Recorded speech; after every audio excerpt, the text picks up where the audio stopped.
റാന്നി മാമുക്കിനുള്ള സ്ഥിതിയാണ്. കൊച്ചുപാലം മുങ്ങിക്കിടക്കുകയാണ്.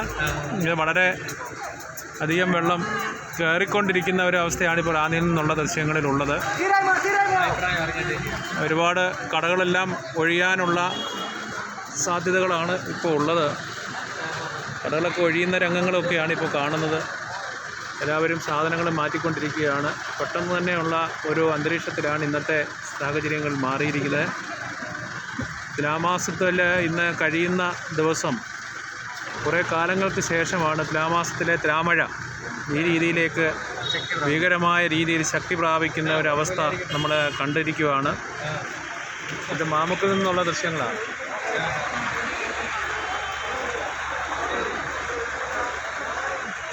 മാമുക്കിനുള്ള റോഡിൻ്റെ ഉയർച്ച കാരണം ചെറിയ പാലത്തിലാണ് ഇപ്പോൾ ഇത്രയും വെള്ളം കയറി കിടക്കുന്നത്. മാമുക്കിലെ ചെറിയ പാലമാണ്. ഇതാണ് ഇവിടുത്തെ ഉള്ള സ്ഥിതി. കടകളിലുള്ള സാധനങ്ങളെല്ലാം മാറ്റി വെക്കുന്നതിന് വേണ്ടിയുള്ള മാമുക്കെല്ലാവരും നിൽക്കുന്നു. കടകളെല്ലാം അടഞ്ഞു കിടക്കുകയാണ്. മാമുക്ക് നിന്നുള്ള ദൃശ്യങ്ങൾ പുതിയ റോഡ് വന്നപ്പോൾ കുറച്ച് ഉയർച്ച വന്നതുകൊണ്ട് മാമുക്ക് ജംഗ്ഷനിലേക്ക് സാധനങ്ങൾ മാറ്റുന്ന ദൃശ്യങ്ങളാണിതെല്ലാം. ആൾക്കാർ എല്ലാം സാധനങ്ങൾ മാമുക്കിന് മെയിൻ റോഡിലും വെള്ളം കയറിയിട്ടുണ്ട്. മാമുക്ക് വളയനാട് ആളിൻ്റെ അവിടെ നിന്നുള്ള ദൃശ്യങ്ങളാണിത്.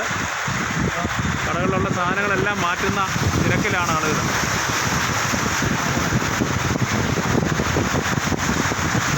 റാന്നിയുടെ സ്ഥിതി വളരെ മോശമായ ഒരു സ്ഥിതിയിലേക്ക് പോകുന്നു.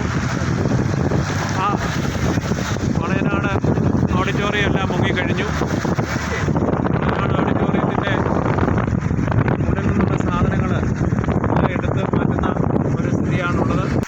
നമ്മുടെ എറ്റിയപ്പാറയിലുള്ള വൺ വേ തിരിയുമ്പോൾ ഉണ്ടാകുന്ന പാലത്തിൽ നിന്നുള്ള ദൃശ്യങ്ങളാണിത്. വലിയതോട്ടിൽ വെള്ളം കയറി ഇപ്പോൾ 6 ദൃശ്യങ്ങളാണ് ഇപ്പോൾ ഇതിൽ നിന്ന് നമുക്ക് ലഭിക്കുന്നത്.